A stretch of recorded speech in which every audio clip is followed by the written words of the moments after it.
If you're building a SaaS business, achieving compliance with SOC 2, ISO 27001, or other in-demand frameworks can unlock major growth for your company and establish customer trust. However, this process is often time-intensive and very costly.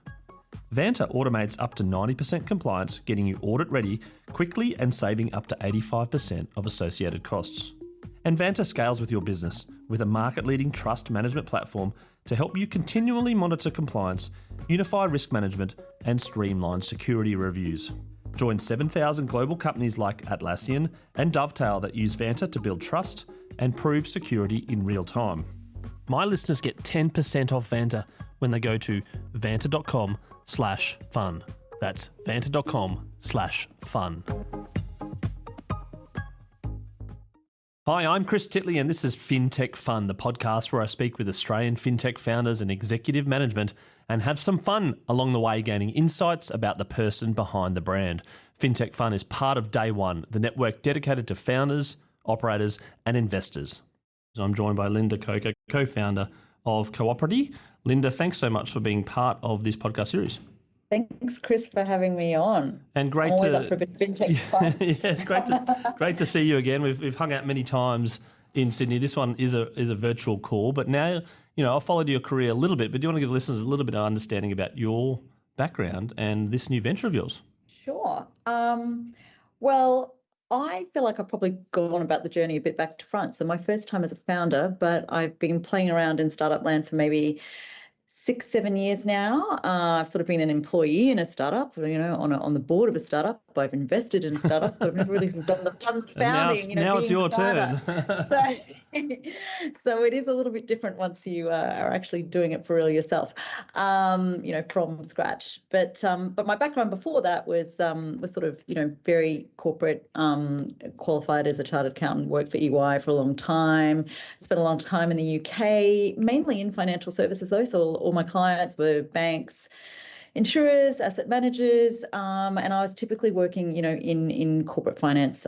So I was kind of there, during the whole banking crisis, and a lot of that was sort of restructuring things rather than buying things and selling things. But yeah, no, I've been back in Australia now for, oh my God, it's a little over 10 years now. So I came back with EY, I worked with them here, and then I decided I really wanted to do something different.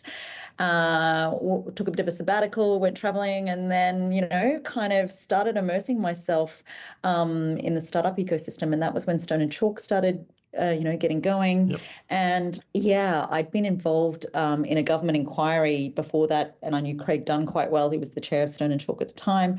And yeah, so I just sort of started meeting a lot of startups and figuring out ways that I could work with them, help them, and then, have been on a bit of a journey from there.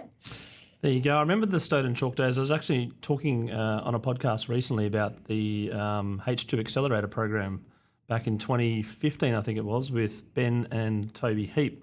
Yep. And H2. And they had Simply Wall Street and Spriggy and EdStart, and a lot of them sort of coming on to 10 years now, still around and still thriving. Yeah, there's definitely some startups that I met at that time, in the inaugural Stone and Chalk, in the old AMP building, and that are still going. There's obviously some that are not, but that is kind of the way it goes. But some great founders, and it's really good to see the whole ecosystem mature. Do you know what I mean? In terms of angel investors and even the VC funds, they have grown, and the supporters, the whole sort of fabric, I think, has started. It's matured. There's more to go, but it's matured quite a bit since then. And then taking your corporate background and immersing yourself in the startup world and sort of a bit faster and more dynamic, and then leading us here into 2024 into your own venture. Can you talk about the thinking behind Co-Operty, and then how it began and how's it going? Yeah, so I feel like it's definitely the right time for me personally, but also in terms of the venture and what we're building. So Co-Operty, if I explain a little bit about what it is, we make co-ownership easy. And we see co-ownership as a real, well, it's not the only solution, and it's not, but we see it as a solution to address housing affordability.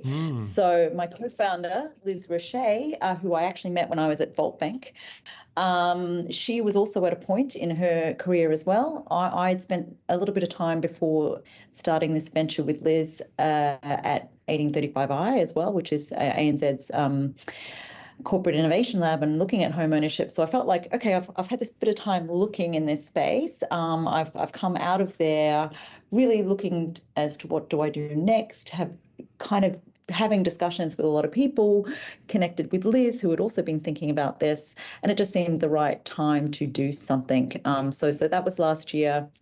And we spent quite a bit of time talking to a lot of people and trying to validate where we start, and which has really only culminated in launching really in the last few weeks. Fantastic. And the idea around co-ownership versus sort of the traditional ownership, can you give the listeners out there a little bit of a 101 on what the difference is? So co-ownership is, obviously when two or more people own a property, a residential property together, and they are on title as owners. And we very much support the concept of tenants in common versus joint tenants. So joint tenants is when you own a property jointly with another person. Whereas tenants in common is where you can have more than two people and you don't own it jointly. You can have uneven fractions. Right. And the other different concept is there's no survivorship. So i.e. your fraction that you own of the property is actually yours to sell, to bequeath in a will or an estate. So what sort of happens, sorry to be morbid, but what happens in joint tenants, if someone passes away, it passes to your joint tenant or the other person. So we see it as actually, really quite the right thing for example, people. It's not our target market to start with, but people later in life when they get together and they co-buy a property, they may want to actually pass that share of the house to their children. So there's estate protection advantages of buying something tenants in common. Is this something which you've sort of identified from overseas and looked at the way that it has worked in other countries, or is this something which you think, oh, actually, why hasn't this happened? Let's go and do it. So tenants in common has been around for a long time, and it also does exist in other countries, typically the Commonwealth countries. So it's a legal framework that's always been there. I just feel like it's never been very well understood. It's not being digitised, and it's time to sort of empower it and bring it to life, particularly given the housing crisis that we're in. And the unfortunate reality is that most people can't afford to buy a house by themselves. Yeah, and even, it's funny, I've spoken to people that, got married 30 years ago, and mind you, this particular person was a lawyer, but they got married, they got married, they're now divorced, but they bought tenants in common. And I asked her, would she reflect and do it the same? She goes, absolutely. Yep. So it's a concept that's been around for a long time. We feel that given the crisis, there's a lot of different use cases where co-ownership works, not just in terms of the affordability lens. The target market that we are focused on in terms of our MVP is really two market segments. So one, those cohorts of people that, either are flatmates, friends, family, they want to buy a house, they want to buy it together, they want to pool resources and share costs and get on the ladder. And then the other target market is parents who are wanting to help their children. Oh, yes. Yep. Okay, that makes sense. We feel that there are definitely certain scenarios, not all scenarios, but there's definitely scenarios where it's a better way to help your children and actually help yourself or selves is not gifting the money and co-owning the property. It's not a gift. Do you know what I mean? It's you get to participate in the asset growth. If your kids get flatmates, you get to participate in a potential rental return.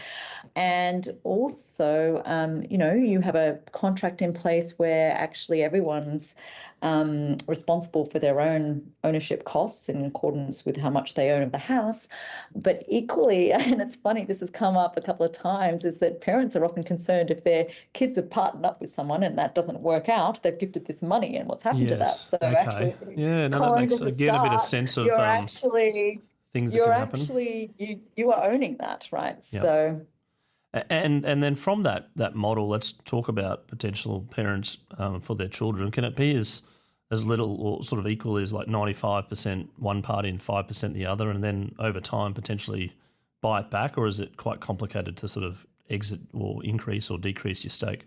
Well, what we sort of, and we don't actually provide financial advice. We always recommend people get their own financial advice, which is why we're actually partnering with financial advisors. It really depends on your own financial situation and tax position, and how much you were going to sort of gift the children to start with, or you can afford to gift them. But you absolutely should have an exit plan, and it will also depend on the lending product available. There are definitely some lenders which actually only, want a minimum fraction of 30%. Gotcha. Right? Okay. Yep. There are others that are happy to approve exceptions and have lower, but I think it's always very dependent on the position of the parents and how much they can actually afford to be gifting, be contributing, yes. Not gifting, but also, what's right for them in terms of their retirement plans, etc. So, and having an exit plan is important, and that's what we actually contemplate in our co-ownership agreement that we provide as part of the platform. One question before we get on to the future. You mentioned that you've sort of gone live now a couple of weeks ago. How was that? And how did everything go? Thank you. Yeah, look, it was a long time sort of just kind of ideating and then obviously building and then launching.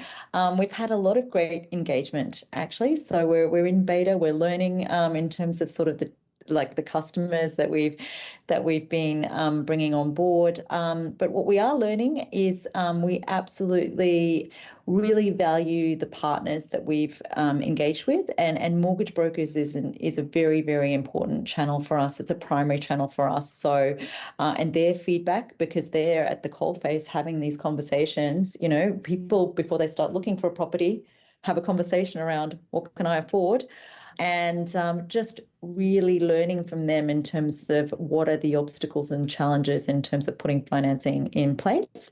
So we're working very well with our partners in that regard, and want to learn and try and help them as well as sort of our own solution and what it's trying to solve. So no, it's been going really great, and I'm really, really happy in terms of where we are. There's a lot more that we want to build, and even in terms of other partner channels expand out, but we want to use this phase to really sort of test and learn. And then talking about the future, have you got are you a short-term goal person, medium-term, big, hairy, audacious goal? Is there something which you'd like to achieve in the near term? Look, we want to take this to market. It's a big problem. We do have a roadmap, and it's very phased. So we think there's a lot of other use cases other than just younger cohorts of related parties and the bank of mum and dad. We want to sort of roll out our MVP to other use cases where it works. I mentioned the later in life coupling, but there's also deceased estates, granny flats. They're not on separate title, divorce. There's lots of other, things where co-ownership is a result of a situation, or it's needed in a situation where I think what we've built works for that, but that's not our initial focus, because we feel like the demand is so much more heightened in those first two use cases. So we want to roll out our MVP to those other use cases. We want to continue to engage and advocate with government, and I would say then we want to start building in, new features, and we see our MVP evolving to, a number of different solutions in terms of, helping people manage their ownership costs and financial position. We want to white label what we've built to brokers, property agents, financial advisors. And we also sort of essentially have a big kind of bold ambition to either partner or build a fractional loan product. That's the big, heavy, audacious. Okay. There you go. Excellent. Thank you for sharing that. Now, Lynda, you're now a startup co-founder, and obviously it's full throttle ahead with all these different types of products and also customers. Do you get a chance to switch off? And if you do, what's the secret hobby that not many people know about you? Much of a chance to switch off recently, but no. Well, I think most people that know me, I'm a pretty social person. But yeah, look, I haven't had a chance to travel recently, but that's definitely on the agenda for later in the year. One thing most people might not know about me is that I'm actually a pianist, so I actually really want to get back into music. I didn't know that about you either. I've had multiple social gatherings with you, Lynda, over time, and I didn't know you were good on the piano. Oh, I used to actually teach piano when I was at university. It was sort of I sort of realized I could earn more money kind of teaching beginners than, working in the in the local shopping mall or whatever. And I had done all my exams, etc. But, I have I'm trying to get back into it, not in terms of like composing or anything, but actually just playing. Like it's So I try to make time for that, and I actually do think that that's quite a nice way to switch off too. Do you have a piano? There you go. Yes. Well, I have an electronic keyboard, which has kind of like it's a full piano length keyboard. So yes, my apartment doesn't fit a piano. Do you have a favourite sort of tune, or is there something which, like, you're in a sort of a really sort of tired mood that you'd play, or a happy mood you'd play? Is there something, one of your favourite pieces? Oh, I kind of play a mix of things. Like I actually really do like classical and the old stuff, but I do like, and by classical I mean some of the contemporary stuff. Like I'm very kind of dissonant sort of person, like coffee off and all that kind of stuff. But actually I like playing just modern things too for fun. So you know what, Chris, hit me up next social fintech gathering, and there's a piano in the room. That sounds like a plan. One final question. You did mention that you did take a year off and you travelled, and you might want to get away later on this year. If you had one destination that you had to go to and you kind of had unlimited money, where would it be? Oh, do you know what? I had a great year off. I did really go ballistic on that year off, and I felt like I ticked a lot off the bucket list. But one place I did actually. Sorry, I'm a bit of a queen of the sabbaticals. I did a year off before that year off in coming to back to Australia, and I sort of did a year in South America and Central America. But one place I missed off because I ran out of time, and I would love to go back to, is the Galapagos. Right. Not that Ecuador is probably a good place to go at the moment, but I did miss out on going to the Galapagos. So that's always been on my list. Plus, I would just love to go back to that part of the world anyway. The bucket list. Practice my very, very limited kindergarten Spanish that I did pick up at the time. There you go. You might do a part-time job teaching Spanish and teaching piano. And exactly. Thank you so much for coming on the podcast today and giving us a bit of an understanding about your background. Also, the launch of the startup Co-Operty, which is fantastic, and also some future plans and some secrets that other people may not have known about you. I really always enjoy catching up with you, Lynda, and looking forward to catching up again in person. And all the best for Co-Operty. Thank you so much, Chris. Thanks for having me on. It's always fun to chat to you too.